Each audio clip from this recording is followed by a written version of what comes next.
Hi everyone. Hi. I've just been reading the amount of comments that you've got going on so far, so it seems like you're already getting straight into it. Pretty much start sending me the questions you want me to answer, because it looks like you've got a kind of stream of things going on, but I don't know which ones you actually want me to go into or which ones you're just talking amongst yourselves with. I think that I'll start by clarifying a few things because there's one or two issues that have come up. You could get a question on Plato and Aristotle, so that could be two questions out of your four, or you might get a compare question. So you could get a Plato and Aristotle comparison because that's on the spec. You could also get one on teleological and or one on cosmological, but you could also get them as a compare together. So if you've got one on theological and cosmological, it could be them versus the critics. So Hume's criticisms of the arguments for the existence of God, and then you could talk about both theological and cosmological. The one that is the big one, which I know a few of you have already commented and mentioned, is if the question a posteriori versus a priori comes up. Now, I don't think the examiners are going to be that mean. They might be. So if a question on a posteriori versus a priori comes up, don't forget what the meaning of those words actually are. A posteriori means using senses to gain an understanding. A priori means just using reason. So it is valuable and worthwhile quickly going over the ontological argument just in case, but only from the way that Anselm uses reason to gather understanding about God, and then using it against theological and cosmological as to which is the better approach.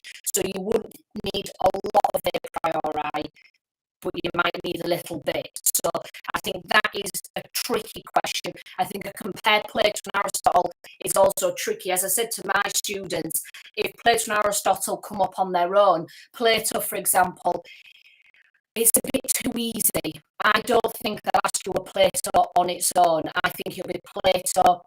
I don't think it'll be Plato on reason. I think they'll make it slightly harder. A Plato with Aristotle is very, very doable because they are so different.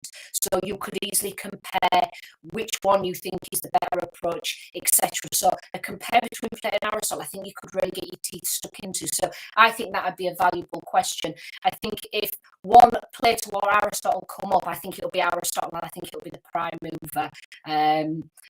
But you need to know Plato.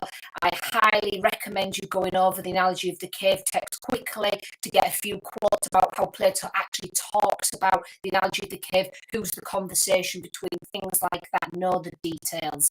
Right, let's, audience is okay. Oh, hopefully. Sound like a robot. Sorry, folks, I don't know.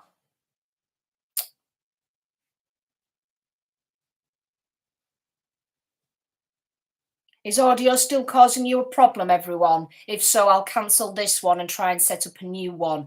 There's nothing on my side that says the audio is not working.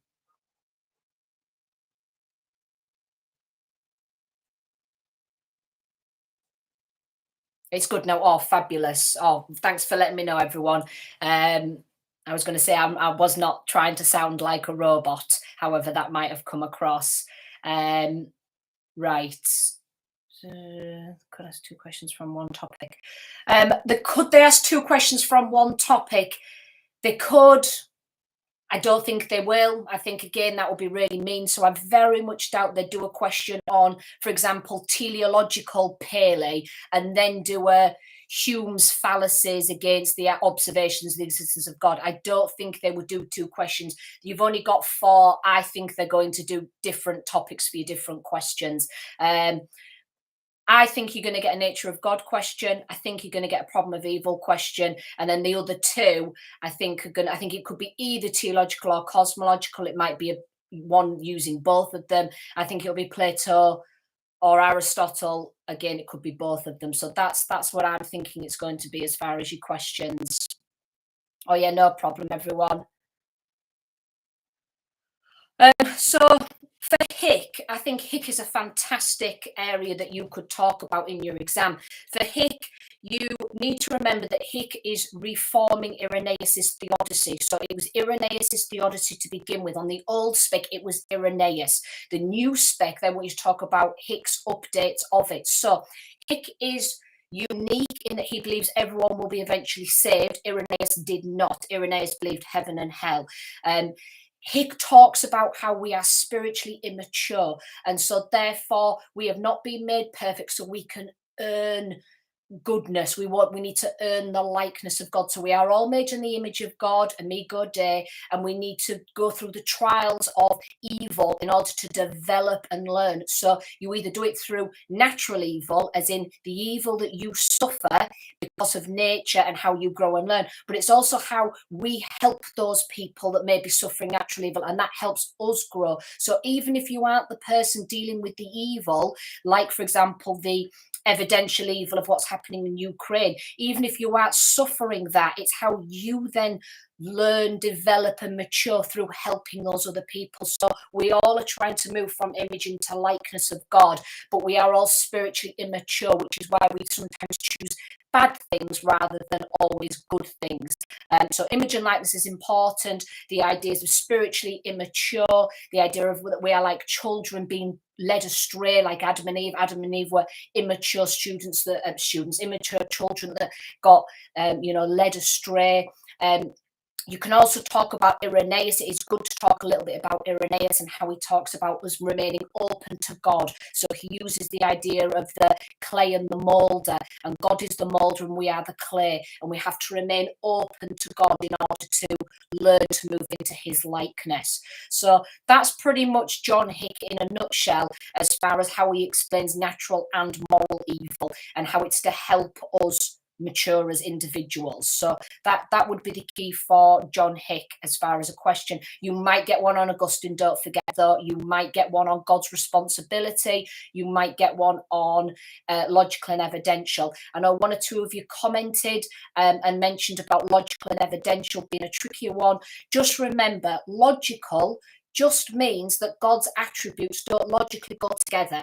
That's all that means, is that logically, how can God be all powerful and all loving and evil exist? That's all that means. That's all that wants you to explore. So the theodicists try to justify God is all powerful and all loving because moral evil's done by you, natural evil's a test according to John Hick. Natural evil is there as a punishment according to Augustine. So that's how you would do logical. Evidential just means the evidence of evil in the world. But again, both theodicies say it's on us, not on God. It's not God's responsibility. So it's a really good question. Make sure tonight you have a look on BBC News or something like that. Find what's going on in the world. Find a recent example of a natural evil, a moral evil that you can use as an example.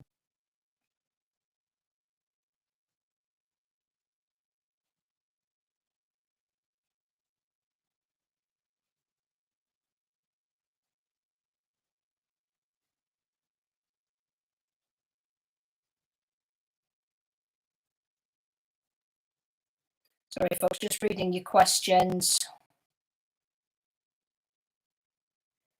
Victor, that looks like a very good example to use. If there has been a recent attack in Nigeria, that looks like a good example. Yeah, no problem, Evie. Nice for you to join me. Right. So as far nature of God is the one that a lot of you were asking questions on. Now, nature of God, if you've checked out the earlier videos, I had to do it in 3 different sections because it is a beast of a topic. Please do not be put off by nature of God, though, because it is brilliant. It's my favorite topic. It is the best topic out there. It is tricky, it's hard, but if you keep it simple, you can do extremely well with the nature of God. As far as Anselm is very similar to Boethius. Anselm is going down the same route, and he's saying that the way that we see time as presentism, the past is gone, the future is unknown. God does not see time in the same way that we do. God sees time and space differently, and so it's all about how for example, the example I use and I always find very bizarre is that we celebrate Happy New Year, but someone on the other side of the world already celebrated it. So it's the idea that time actually is very subjective as to where you are, and so God is removed from that. God is not part of how we see time according to Anselm. But whereas in my mind, Boethius sees time and God is very separate, God's there and time's there. Anselm says it's part of God. So it's part of who God is. Time and space is part of God. It's not something that's separate from him, but he still experiences it differently from us. That's pretty much Anselm. I think that the hardest question you could possibly get asked tomorrow is on specifically Anselm's approach to God. I don't think they'd be that cruel. I don't think they'll ask you specifically for Anselm. I think that there's only been one nature of God question in the whole history of the spec, and it was on divine attributes and free will. I think, if I remember rightly, I think they're going to maybe ask you a question on omniscience, omnibenevolence, or omnipotence, and keep it open so you can bring in whoever you would like.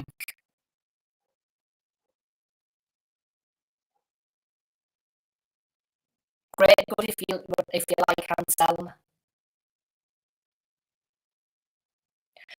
They can repeat previous questions, yes. So they can repeat previous questions. They have done in the past. So I would be prepared that because we've been out of exams for 2 years as well now, they might ask the same question again. Sorry, folks, if the audio's really bad.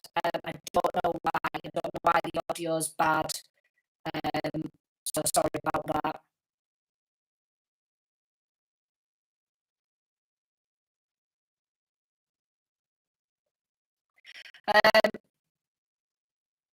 How safe is it leaving nature of God out of revision? Well, you only have so much time left now. I would say that you would just have to do the other 3 questions if nature of God comes on. So it's a gamble, but you've got very little time left now to start studying nature of God. So I would just say commit now to the ones that you've studied. Don't worry about going over nature of God if you haven't already started that one. Will the grade boundaries be higher? We have no idea of the grade boundaries. It purely depends on how you all perform. If they do ask easier questions tomorrow, that means the grade boundaries might be higher, because if they do ask for something like the symbolism of Plato's analogy of the cave, which I class as a pretty simple question, it means that chances are most of you will answer it and most of you will do very well, which means then the grade boundaries will get higher. If they ask a harder question, then fewer students will do it, but also fewer students will do well in it. So therefore the grade boundaries will come down. So it's all swings and roundabouts. If you get easy questions, run with it. But if you get hard questions, just break them down. Trust that you know the information. Trust that you've studied it, and just give it everything you've got. But I think that, I'm just as nervous as you all are. I really don't know how they're going to do tomorrow as far as questions.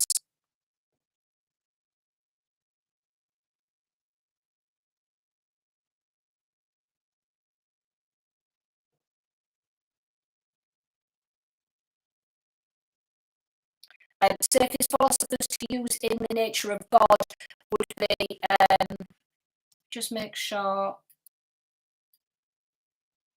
Sorry, just checking my audio just to see if there's anything I can do.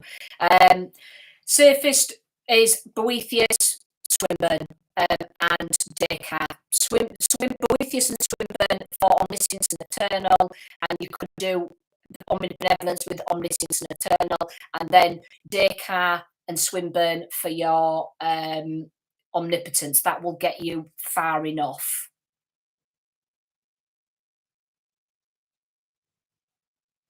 If you did get a compare question that asked you for rationalism versus empiricism and Plato versus Aristotle, you need to have to remember that you still need to talk about the theories. So you still need to talk about the world of forms for Plato and how it's established using rationalism, and then whether that works compared to Aristotle, who uses empiricism to work out the 4 causes. So you still need to cover the content of the topics, but apply it to the question you've been asked. But my absolute top hints would be, my top tips would be, answer the specific question. My students have this drilled into them.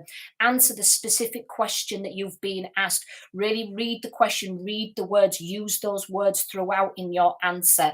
So, really take it apart and use it throughout. Don't say the statement. What do you mean by the statement? Use the words in the question in your answer. The second thing I would say is make sure you have a strong line of argument. Just have an argument, have a row. Just be mean in your exam. Just take it out on the theories, really just criticize and evaluate them. Don't just rewrite the spec. Don't forget your markers are going to be people like me that teach it. We know the content. We want to hear how you use the people, how you see the people, whether the people, the philosophers, theologians, whoever it is, whether they are accurate, correct, convincing, effective, whatever it might be. So that's what you need to do. And you do that through your line of argument. If your line of argument is clear throughout, that's the vein in your answer. The line of argument is the vein that you need to follow. That everything goes back to your line of argument. Your line of argument is basically how you for or against the question. That's what you need to focus on doing. Those are the two biggest things that either get you the A's or the C's. Line of argument, answer the specific question.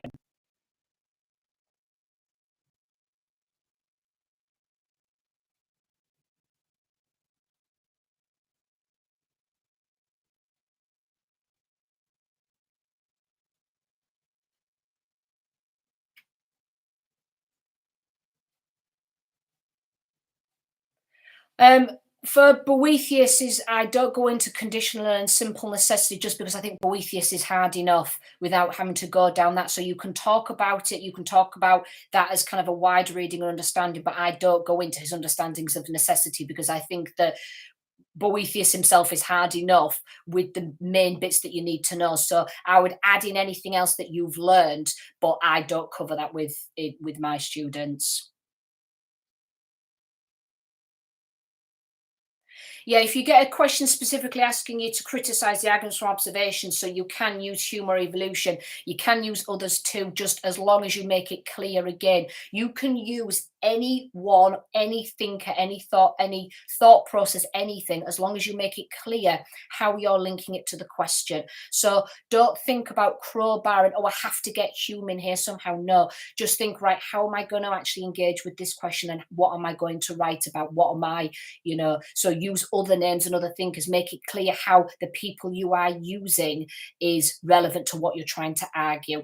And if there are any questions I missed as well, please do post them underneath afterwards. I've got another live stream after this one for criminology, but then I will try and respond to any of the messages that I might miss along the way, because there's a lot of questions coming through.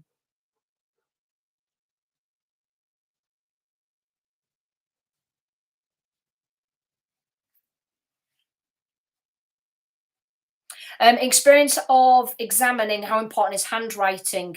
The examiner has to be able to read it, put it that way. We are pretty good at reading most handwritings, but don't forget, your original papers are no longer sent off. So your marker has a scanned copy of the paper that they see online. So it makes it slightly harder. I would say that the bigger the handwriting, the easier it is to read. Very small handwriting is quite hard to read, but I would say that at this stage, again, if your teacher has not flagged up your handwriting will be fine. Just get the stuff down onto your paper. So I won't worry too much about your handwriting, but just make sure it's legible for someone to be able to read a scanned copy of it.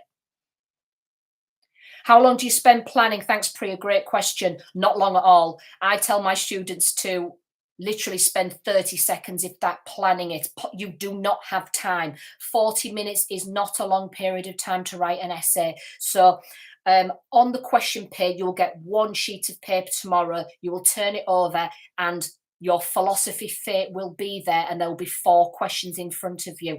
I would write on that piece of paper. So I would just write the names that immediately come to you, any keywords that you want to use, and then get on with it. You can plan as part of your introduction. So that's often what I do, is I get my students to plan, what is your line of argument? Who are your main names? And what are your key points you're going to say? Write it as your introduction. So then you can keep going back to your introduction as your reminder.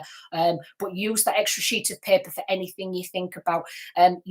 Students always do plans because they think, oh, if I run out of time, I'll get marks for it. Not really. An examiner might recognize, oh, well, they were going to talk about that person, but they haven't, very rarely do you get marks for a plan. So I would say just get on with your essay. You must stick to your 40 minutes as well. I cannot emphasize this enough. You have to stick to your timings. Do not, under any circumstances, go over 40 minutes into your next question, because what you'll find is when it comes to the third question, you will not have much time left. Do 40 minutes, leave a space, start your next question, leave a space, and start your next question. So even if you can then go back at the end, do that, but don't stick with your 40 minutes. What's the likelihood of a question a priori and a posteriori? It's in my bottom 10% of, I really hope they don't. There's so many other questions they can ask you. And because they've taken ontological out of the advanced information, I don't think they will. This is more of a just to be on the absolute safe side, to quickly go over it. But it might be the question you ignore anyway. So I'm hoping that very small percent of me thinks it'll be on that. It's more of a worst case scenario, just be prepared. You might all come into your exam tomorrow and be like, oh, these questions are really easy. They might be nice to you. Do not expect them to be awful. They might be nice to you.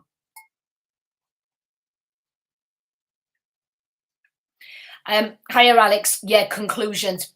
Conclusions are so important, absolutely essential. I really emphasize this to my students as well. You must have a conclusion. It's like not finishing a book. You can't not finish an essay. It is better if you stop writing your last paragraph, start writing your conclusion, and then finish off the paragraph if you get time. Your conclusion is so, so important because it's the bookends of your essay. You have an intro and you have a conclusion. Conclusions, even if it's 2 lines, you have 30 seconds left. Scribble something down like your life depends on it. Just write anything. You need to have a conclusion. Very important.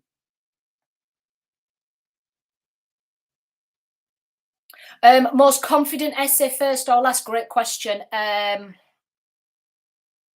First, probably, when you have the most energy, if that's the one you're going to get your most marks for.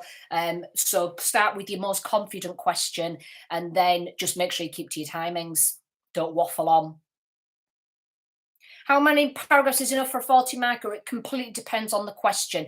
It's more about the length of your answers. I say you need to aim between, for an A4, exam papers are slightly different with their margins, but I'd say you need about 3 sides in an exam booklet. That's about a required length. I haven't ever really read an essay shorter than 3 of your booklets, and that gets, so about, you're looking about 2 A4 pages, which is about 3 pages in an exam booklet. It all depends on the size of your writing though. How many paragraphs? I think an introduction, 3 main paragraphs, and a conclusion would be enough if your paragraphs are big. If you do smaller paragraphs, I'd say 5 paragraphs. It all purely depends on how you want to split your themes up. I think keeping your paragraphs smaller and your themes clearer is better. And by a theme, I mean like form of the good is a theme. Prime mover's attributes is a theme. Prime mover links to 4 causes is a theme. So keep them separate so that you can then evaluate clearly the relevant parts. Whereas if you have loads of description, it's then, well, which bits are you evaluating? It becomes very confusing. So keep your themes. And if that means lots of paragraphs, brilliant.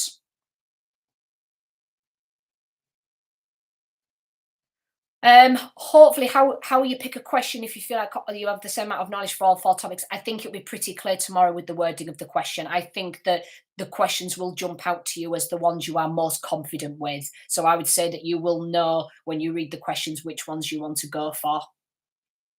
How to improve evaluation? Think of evaluation like, how's the best way to describe it? Politicians isn't really a good example to use. Well, it is kind of. Basically, whatever point you put, evaluation is finding an issue with that point and then countering it with why it might still work. So it's thinking about finding the problems with everything and then justifying why that's a problem. And it's think of evaluation like an annoying sibling, annoying younger sibling that always goes, why, all the time. That's what evaluation is. So if you say Paley's watch analogy works for this reason, then you want a, well, why? Why does it work? Why is it not that? Why couldn't it be this? How about this? But then Paley defends with this, but then this doesn't work because of this. That's how you do your evaluation. You don't even need to add other names to make good evaluation. In fact, often when students add other names, they think, oh, evaluation tick done.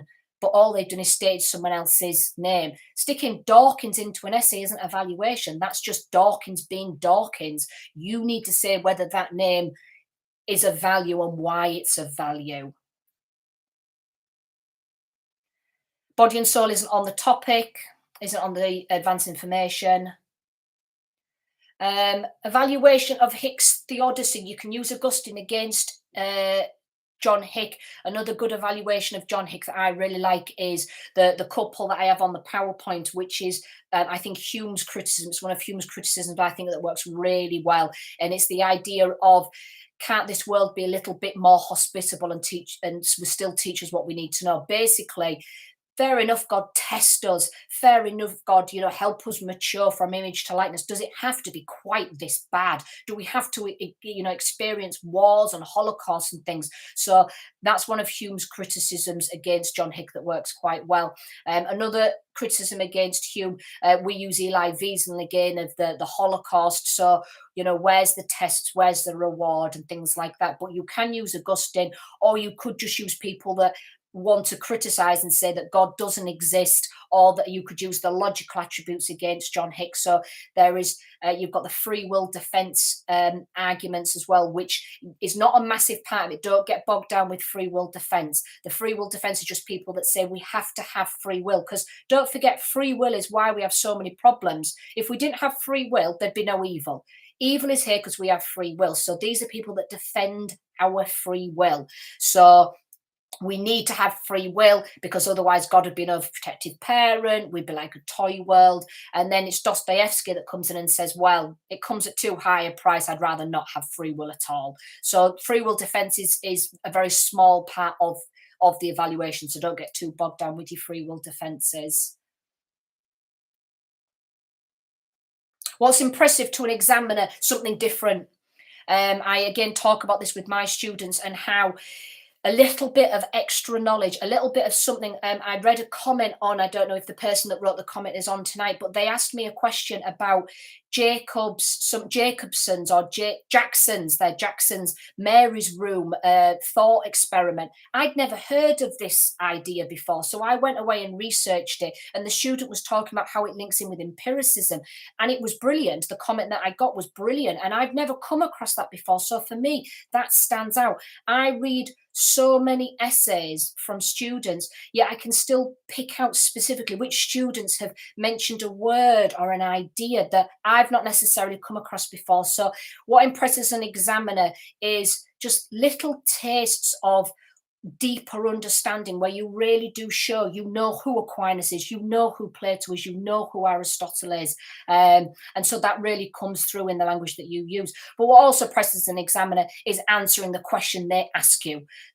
They've spent so long writing these questions. Answer the question. Imagine if you asked somebody a question and then they gave you a politician's answer, didn't, rambled on for 40 minutes, and you think, well, where's the answer to my question? That's what you're doing to an examiner if you don't answer what they ask of you. So that's what you need to, and that's what impresses an examiner, where you really take apart their question properly.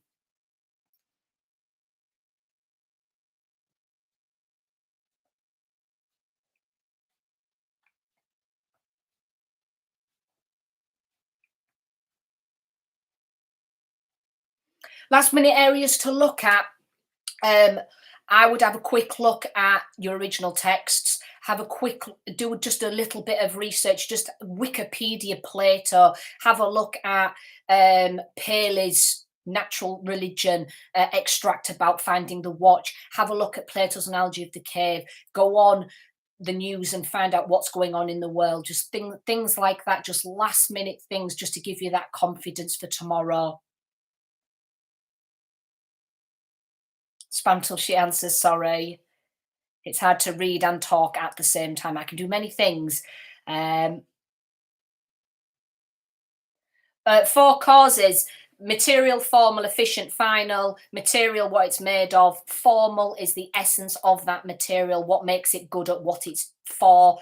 Efficient, what external things come in to make something happen. Final is the outcome. Final is the telos, what it's for, the purpose. So best way to do it, to give an example, is think about something in its final state, like a table, and work backwards. So the formal is always one that students struggle with, and it's basically a table's made out of wood. What makes wood good to make a table? So think about the formal as the essence or the characteristics of that material that makes it good for the outcome. Synoptic links, should you bring them in? Absolutely. If you can make synoptic links, make synoptic links. They will really press an examiner. So with synoptic links, if you can't do any, don't worry about it. You do not need to say where the link has come from. You just need to talk about it. So, for example, if you get a synoptic link where you want to bring in something to do with I don't know, verification, and how we use verification uses more scientific understandings to understand things, and use this to support Aristotle's aim or something like that. It's just a random one. You can do so. Synoptic links, definitely really good markers. Yeah, so thanks, Nick. I definitely think you could compare your arguments to ontological. I hope not, but go over ontological just in case. Some of Hume's criticisms, there's a lot. Which ones? I'm not ignoring people's questions. It's more that there's a lot of videos to help you go over these. So I'm just trying to do the ones that I can help you with quickly. Helpers of forms versus 4 causes. Again, you need to break down your themes. So for forms, you need to talk about the qualities of the forms versus maybe the qualities of the 4 causes. I don't think you'll get a forms and 4 causes one. The only 2 areas of comparison on the spec are prime mover form of the good and rational versus empiricism. So I don't think you wouldn't even get a forms versus 4 causes. Check out the one that I've done past questions and gaps on, because they are the wordings you might get. So that question you wouldn't get anyway. So don't worry about that. Scholars from benevolence. There are no scholars from benevolence as far as the ones I've quoted with my students, because you link omnibenevolence to all the other areas. So, for example, Boethius is eternal, timeless God. If he's outside of time, how can he then love God? How can he then love us? So I got my students to link omnibenevolence into omniscience, omnipotence, and eternal from the thinkers that we already have, rather than doing completely separate thinkers. So, for example, if God's all powerful, like Descartes argues, and do the logically impossible, then if he's all loving, why doesn't he get rid of evil and still give us free will? If God can do everything, including what's logically impossible, he should be able to give us free will and evil not exist. So that's how you would link things like omnibenevolence in with those. Do I spend? No. If you're confident with 2 essays, do you spend more time on them than the third one? No. Because no matter how many more points you make on your confident essays, you only get 40 marks max anyway. And so you would lose 40 marks or however many marks by not doing your third answer fully or properly. So even if you're not confident with the third question, give it everything you've got, still spend the full 40 minutes on it, because you will get more marks on that third question than you would by adding to the 2 you're confident with.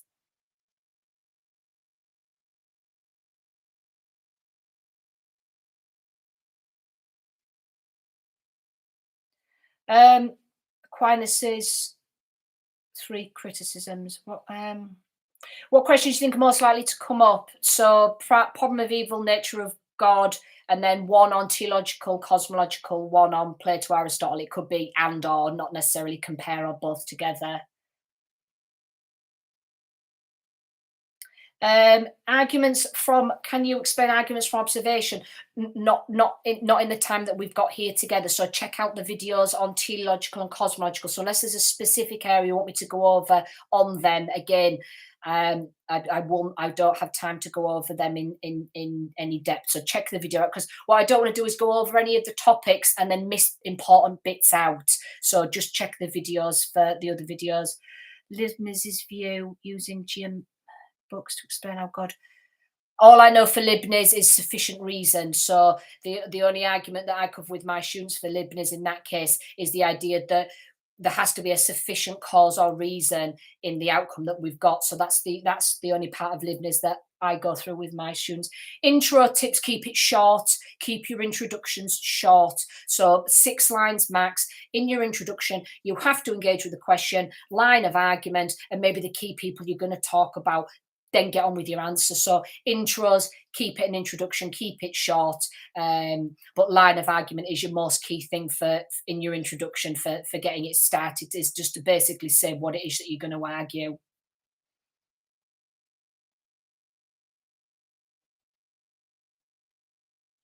Can you write plans in the answer booklet? Yes, you can write plans in the answer booklet. Absolutely fine. Yep, no problem.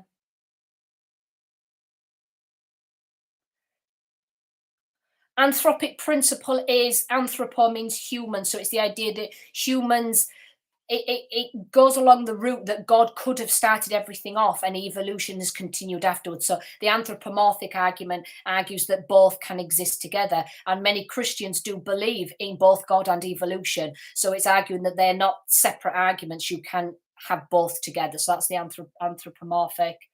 Scholars for omnibenevolence. As I said, I link it to the other areas. What would the word be if they ask about omniscience? They would use the word omniscience, or the idea of divine knowledge, divine foreknowledge, or something like that. But chances are they will use just the word omniscience in your question. Do theodicies follow the logical problem? The theodicies try and avoid the logical problem. They are the defenders of against the. So the logical problem of evil is that God's attributes don't work, therefore God doesn't exist. And the theodicies then argue God does exist.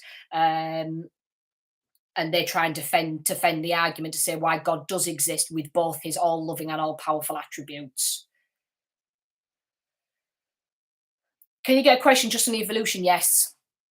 So if you've got a question just on evolution, it would be evolution versus the arguments for the existence of God. So you would get evolution versus teleological and or cosmological. They say that you could get one against evolution against cosmological, which again sounds really tricky, but it's not necessarily, because don't forget, evolution just says everything's by chance and it's mutated over millions of years. That's it in a nutshell. Whereas cosmological says no, everything started by the unmoved mover, everything started by the uncaused causer, and so therefore evolution is saying it's happened millions of years by chance. That goes against the cosmological argument, which says no, it happened by God at the beginning and then things carry on afterwards. So that's how you'd link that one. But again, I doubt they'll ask evolution specifically. I think that you'll it's just one of those that you have to do a bit of research and reading beforehand just to be on the safe side.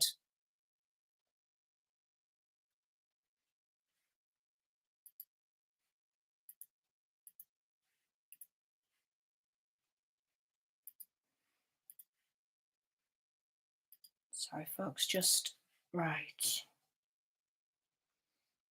Arguments from observation. Again, there's arguments from observation is teleological and cosmological. So that's Paley and Aquinas. And Aquinas is cosmological. I don't have, unless there's specific questions about anything to do with the arguments from observation. I don't have time to go through both of them, but there are videos I've done that go through them, and I think I've even done the 5-minute videos. So just check out the 5-minute videos where I go through them for that one. Oh yeah, theistic evolution. Yeah, anthropomorphic principle, like the theistic evolution. That's lovely. That's a really nice link. I like that. Can you use a criticism in one essay? And then absolutely, you can use the same people, the same criticisms. Each essay is read on its own. Each essay is read not collectively. So you could use verification in all three. You could use Darwin, Dawkins in all three. You can use exactly the same point in all essays if it's relevant to your line of argument and the question. So absolutely fine. You can use the same synoptic links, the same quote in all three of your answers. Absolutely fine.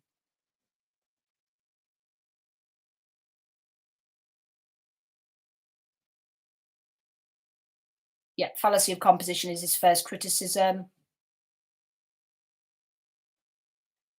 Issues of religious language against things like against things as about absolutely religious language is one of the ones I went over with my students specifically for synoptic links. Religious language is fantastic as far as verification, falsification, and language games. I love language games, one of my favorite areas. So you could easily use that against arguments. So yeah, brilliant synoptic links is religious language.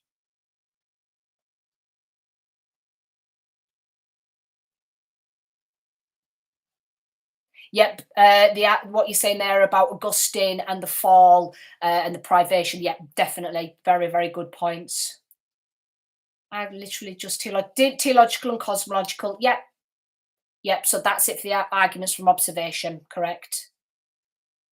Yes, I'll post this on the account afterwards. Don't worry, you can go back through it afterwards. I think I'll have to go back through the questions afterwards as well. Oh, fallacy of composition. Fair enough. So fallacy of composition. Research the meaning of the word fallacy first. So fallacy is mistaken logic. So for example, a fallacy, Aquinas commits a fallacy. Aquinas is committing a fallacy when he argues that everything's in motion. Motion has to start somewhere. God is the unmoved mover. He's caused a fallacy in his logic to conclude God as the unmoved mover. And so the fallacy of composition is the criticism that Hume is using against Aquinas to say you can't go from small examples of things to everything as a whole. You can't go from small examples of motion or cause and effect or contingency in the universe to suddenly going, oh, the universe has to be in motion. The universe has to have cause and effect, and that's God. So the fallacy of composition is you can explain all the individual parts or particles, like the example he gives. So you can explain all of the motion in the universe. You can explain all the cause and effect in the universe. You then don't have to explain it as a whole as well and link that whole then to God. So he's basically saying we've explained cause and effect in this world. Why do we then suddenly need to say the universe has a cause and that's God? So that's the fallacy of composition. Can evolution be used to criticize the cosmological argument? Yes. Oh, how can it? I've explained that just previously. Hopefully I wasn't roboting at the time and sounded like a robot, but yeah, just watch back because I have gone through that. Is Leibniz sufficient reason for Aquinas' argument or against? It could be used in either way. Leibniz is not coming at it from a religious perspective. He is simply saying that whatever is the outcome, there has to be a sufficient cause. Now, you can argue that God, therefore, is that sufficient reason, or you could argue that evolution is the sufficient reason as to why things are here. So you don't. Leibniz himself doesn't argue in support of God or against God, but you could use it in support or against God. So that again is a really clever one to use.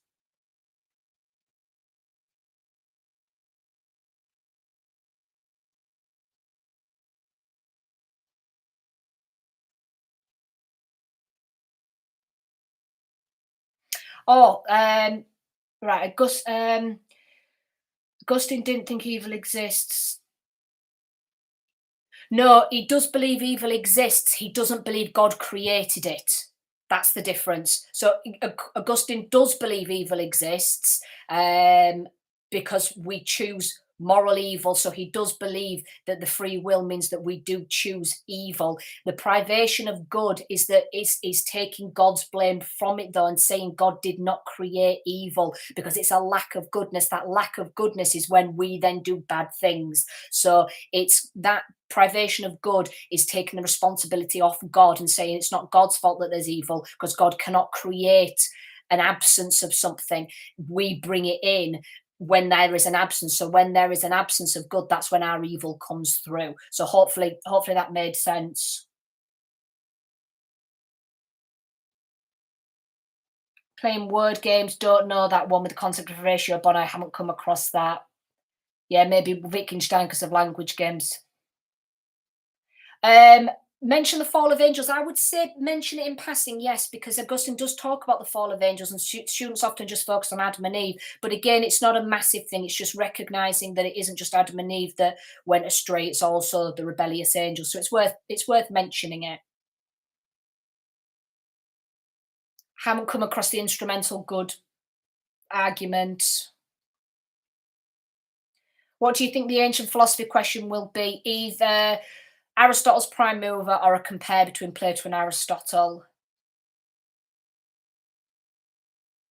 Yep, nice criticism there with from Rowe. Yep.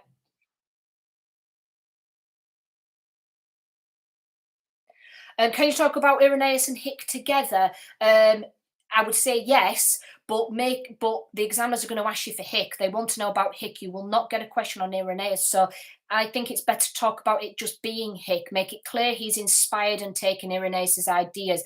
But I would make it clear that you're talking about it from Hick, about Hick, and then any other extra bits that were Irenaeus and just Irenaeus, like the clay and the potter example, or the idea of going to hell, not just universal salvation. I'd keep them separate. So you could talk about them together, but the examiners want you to talk about Hick. So I'd probably maybe keep them separate.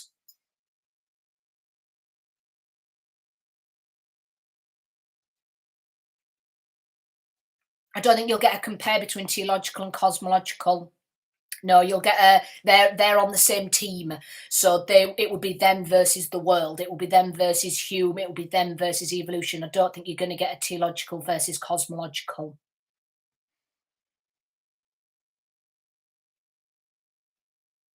Remembering rather than learning, no, you'll get one on empiricism versus rationalism. I don't think they'd be that specific. Hick with Hume, do we then have to evaluate that scholar? Yes, absolutely. If you evaluate Hick using Hume, all you're doing is stating Hume's criticism. You're not actually evaluating it because it's not your criticism, it's Hume's. So you have to then say why Hume is better or worse than the point that he's making.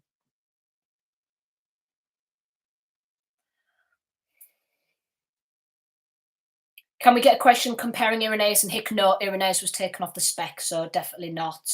Could you be asked one on the analogy of the cave? Yes. And it'll be to do with symbolism. I doubt it though. The evidential argument. The evidential argument is purely just the evidence in the world that there's so much evidence of evil, natural and moral, that God can't exist, and therefore the theodicies again justify why natural evil exists. So evidential just means evidence of evil in the world. That's all that means. Yeah, it could just be on the cave analogy. I'm trying to think cosmological versus theological and which is stronger. Not that I can, not that I'm trying to think of the spec and the wording of the spec. I don't think so. Let's have a look. I have my prediction sheet that posted online. Cosmological. Yeah, no, the questions in the past have always been very specific to either. Yeah, so the only one that combines was the 2018 question that said, to what extent does Hume successfully argue that observation does not prove the existence of God? That one would link to both cosmological and teleological, but all the others are either teleological or cosmological because they're arguing for the same aim. I don't think you'd get a compare which is better. How is Irenaeus not on the spec? He was on the old spec. He's not on the new. He's not on the new spec. So he's wider reading now. It's John Hick's argument. It's John Hick's Irenaean theodicy. It's not Irenaeus's theodicy himself. So it's John Hick's reworking of it. Don't know what the scales analogy is, even though it sounds good.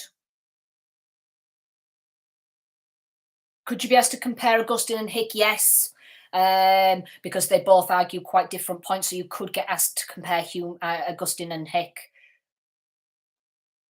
How important is spelling and grammar? You're not going to get hugely knocked down for a few spelling mistakes. I've seen students get A stars and have a few spelling and grammar mistakes. Examiners are well aware you are under immense stress and immense anxiety, so they're not going to penalise you for a couple of spelling mistakes or a comma in the wrong place. Do try and use plenty of full stops, though. It makes your sentences really hard to read when you don't full stop properly. Also, please put God and Bible in capitals. It really bugs me.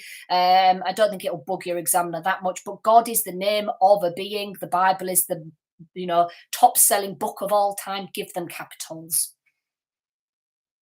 Yeah, Irenaeus is extra knowledge.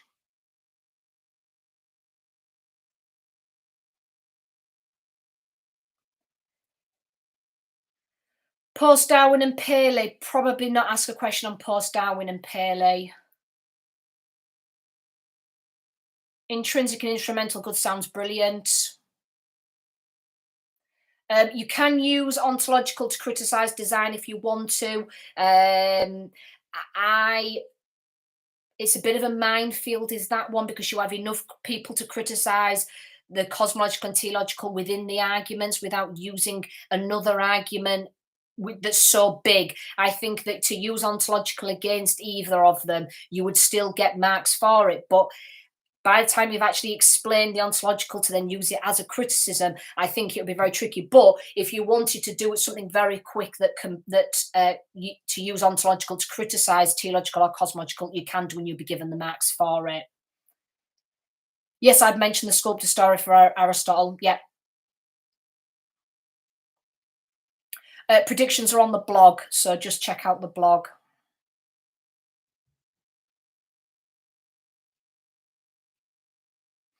If it does the logical problem of evil succeed, should I compare with evidential? You could do. Yep, that would work. So you could always bring that in as a counter argument, or as to show if illogical doesn't work, how evidential does work, or vice versa. Fine.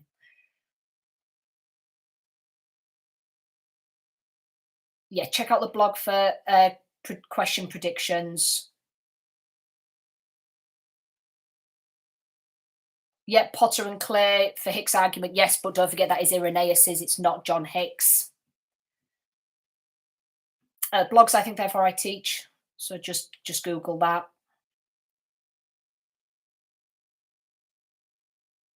How would you theme the logical problem of evil? Do a paragraph on the inconsistent triad, and then have a look at the themes versus Augustine, the themes versus John Hicks, something like that.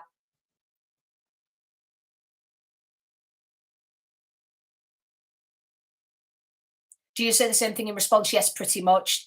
Same thing in response between logical and evidential, because both argue that God remains the God of classical theism, even in the face of logical problems and evidential problems. So yes.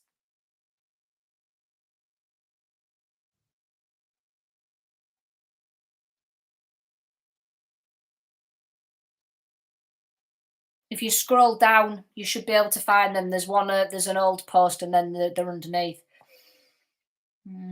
I'm going to have to go shortly, everyone, just because I do have another live stream for criminology at 7. So if you've got any final questions, I'm sorry if I missed any of your big questions there. You all, I need a watcher with me to write down all the questions, because I can't read and talk at the same time.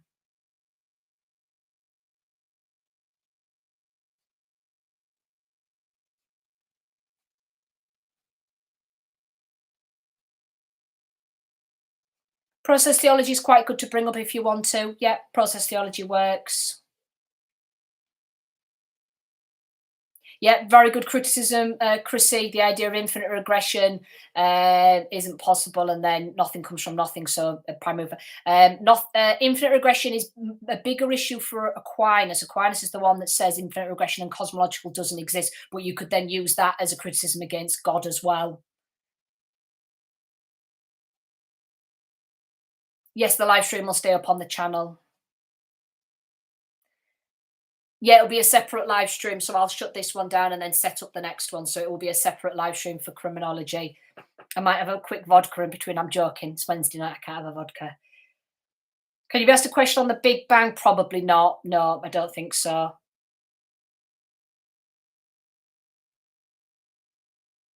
Yeah, I would come up with opinions. I'd maybe quickly go through the video that I did on past questions and possible gaps, and then just think, right, what was my line of argument for each? For, against, for, against, for, against. That would be a good thing to do. Yeah, I will do. That's fine. Yeah, no problem, Mia. Yeah, thanks everyone. You won't get two questions on one topic, Martha. No, I will bet on that. You won't get, yeah. Ethics you probably will, but I don't think you will in philosophy. Yeah, science versus religion. Yeah, so cosmological and theological is a bit like science versus religion. William Lane Craig. Yeah, no, he's a bit bland. Done. Hopefully, he's not watching this. Yeah, you don't need to worry about William Lane Craig. No problem, everyone. Can I ask about Irenaeus? No, John Hick.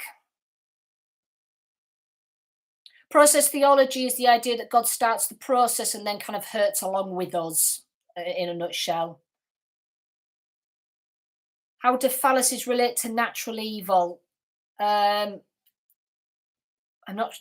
I'm not sure. Well, the word fallacy isn't used in respect towards natural evil anyway. Um, if you could use the word fallacy against Augustine or John Hick and what they conclude about natural evil, but that seems quite a complicated way of wording it.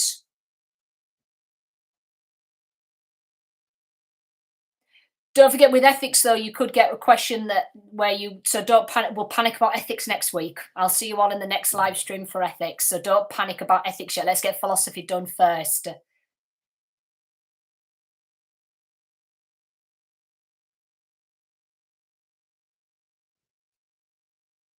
So you won't get two questions on the same topic. With ethics, what I mean, just to clarify, so you don't all panic, is that you could get a question on, for example, I'm trying to think what the spec. My brain isn't even in spec. So you could get one on euthanasia where you talk about natural law, and then you could get natural law's approach to homosexuality. So you could talk about natural law in two different ones, one with it to do with euthanasia and one with it to do with sex ethics. That's what I mean there. Four causes with Aristotle's prime mover, definitely. Yep, because the prime mover is the reason we have the four causes. The prime mover is the cause, the instigator, the sustainer of the four causes. So yes, they go hand in hand together. What are the logical fallacies in regards to the argument of some observation? They're Hume's fallacies, so they're what Hume presents. So don't forget fallacies, mistake, and logic. So Paley, Aquinas both make mistakes in logic to conclude God, and it's the critics that point out what these fallacies are.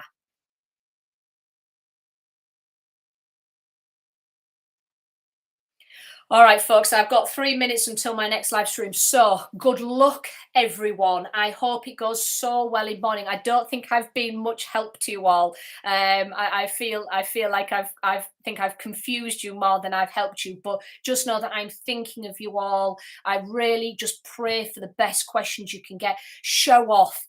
2 years of hard work. Just show off. Do your absolute best. Keep within the timings, answer the specific question. You've got this. You've so got this. Just do your best. Just maybe send me a comment afterwards. Let me know how it goes. Show off. I know you can all do this. So good luck, everybody. I'll be thinking of you all in morning. Thanks very much, everyone. Bye for now. Oh, thanks, everyone. Oh, good. I'm really pleased. That's lovely to hear, everyone. Right, over to my next one. Bye for now.